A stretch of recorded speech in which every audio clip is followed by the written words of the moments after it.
Hello witches. Today I am going to talk to you about handmade oracle cards. I have now made 3 different oracle card sets or decks, and I thought I'd do a little bit of a flip through with you because some people have expressed interest in seeing them. So I'm going to move this one out the way because I'm going to start with the first one that I ever made, which was this one. Just using watercolour, and on the backs is some stamping, and then just some pen and ink and watercolour on the fronts. So I'm just going to take you through it one card at a time. Battle, protection, destruction, abundance, transformation with the phoenix, beginnings, knowledge,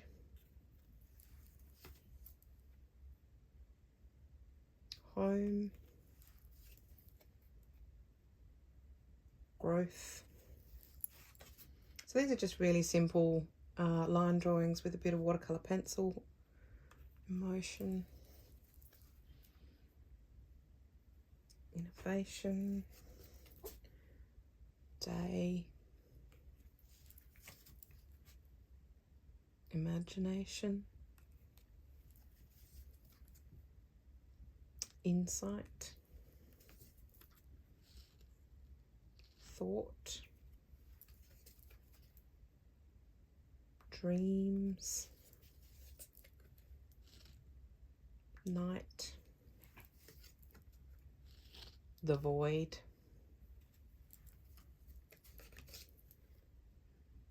prophecy, endings,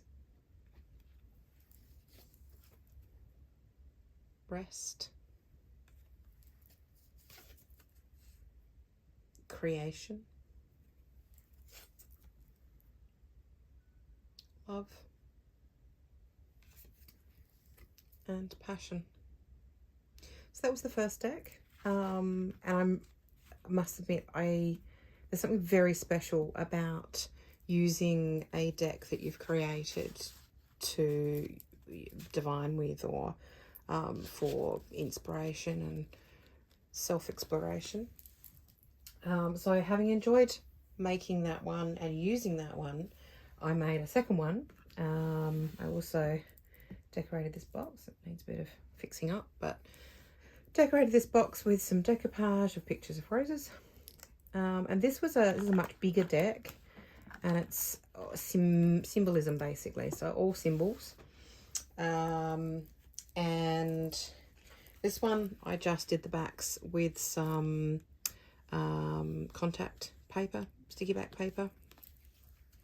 And what I did with this deck was the images are drawn very similarly to the ones on the previous deck, but then they were cut out and pasted onto collaged backgrounds and painted backgrounds.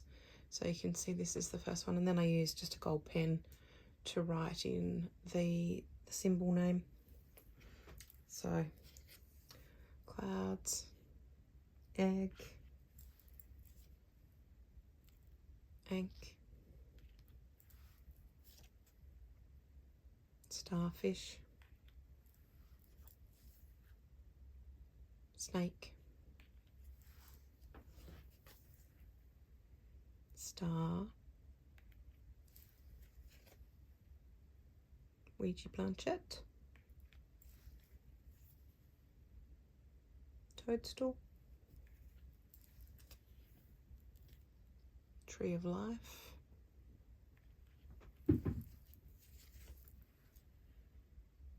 shell, triquetra,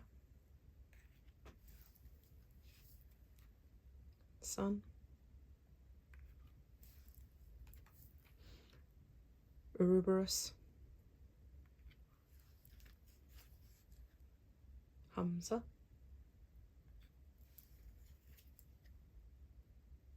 cat, skull and bones, mermaid,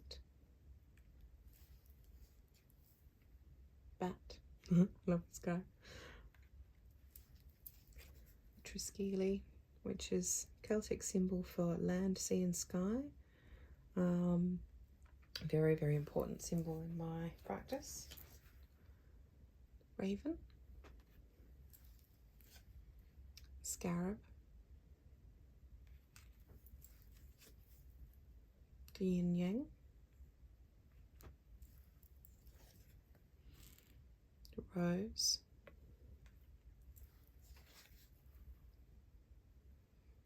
the leaf, peace symbol, four-leaf clover, the labyrinth, the snowflake, the lotus. This is a blank card in the same way as you have a blank rune.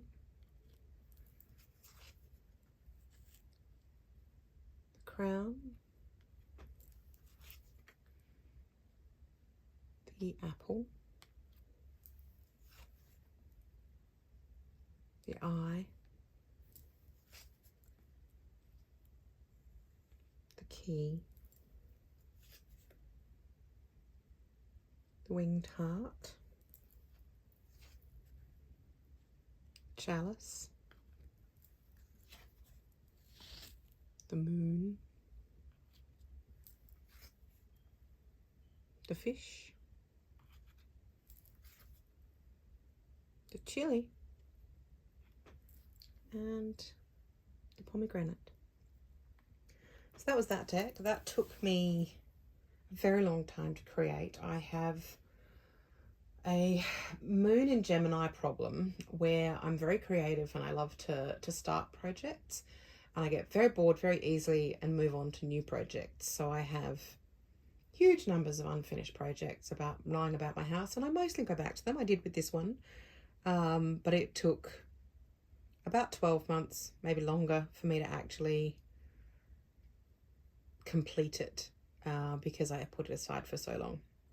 So don't know if anyone else has those attention deficit problems, but I certainly do. So this next oracle deck, which is a small deck of 20 cards, I was inspired recently. I've just signed up for Art Witch Academy, which is a subscription service with, oh my god, so many amazing lessons and tutorials and inspiration for art witching.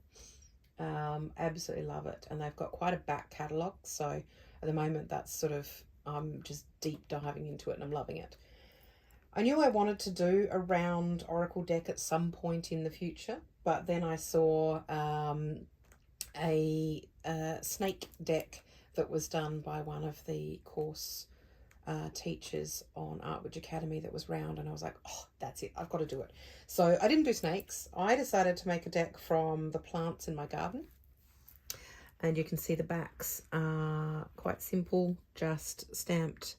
They're watercolor, in fact it's actually ink, on some cardstock, and then stamped with some gold ink with a leaf stamp that I created from some foam and some cardboard. And surprisingly, I managed to do this one in about a little over a week, I reckon. So I really did get stuck in, and I completed it, and I'm very proud of myself for doing so. So this is purely based on plants that actually grow in my garden. And I'm really happy with how it turned out. I just did a watercolor background and then some black and white pen. So we have oregano, we have lavender, holly, fumitory, dandelion, nasturtium,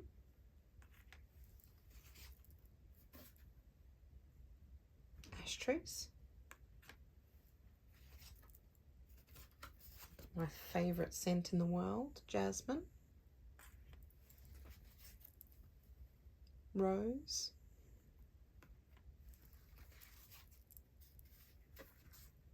bay,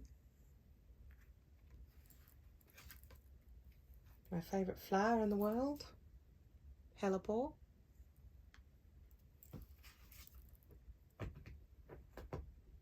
snowdrops. I love that they bloom at Imbolc. Snapdragon, geranium,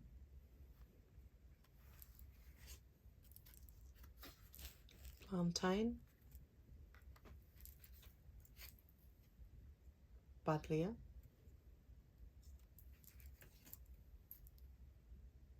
wormwood, hello Nefertiti. Please don't do that. You'll knock the camera off if you do that. Bottle brush. Come on, off. Okay. Right, only got a couple cards to go. Ivy, stop that. Sorry. And rosemary. So those are my 3 decks. I love them. I'm really loving working with this one just over the last day. I only finished it yesterday. So I pull a card of some kind, tarot or oracle or both, every single day pretty much. And sometimes I'll actually pair one of my own decks with another deck and do a 2-card pull. That can be really nice. They compare really, really nicely together. So I hope maybe this has inspired you to create your own deck. One thing I thought I might show you is I had these cards that I'm about to show you just pinned up on the mirror in my bedroom to help me decide what I needed and therefore what colour I would wear each day. And they're all just based on the chakras. So these are really simple. They're literally just plain cardboard with some writing on to give me some just little notes. So you don't actually have to be an artist or like drawing to create your own deck. Collage is a great way to make a deck. Just, you know, cut your images from magazines, print them off Pinterest or whatever. Or you can just use words. Words can be really, really powerful. And sometimes that's all you need. So I hope you've enjoyed my little tour of my oracle decks that I've made. They certainly won't be the last that I make. I'll definitely be making more in the future because it's fun. Yeah, blessed be witches, and see you in the next video.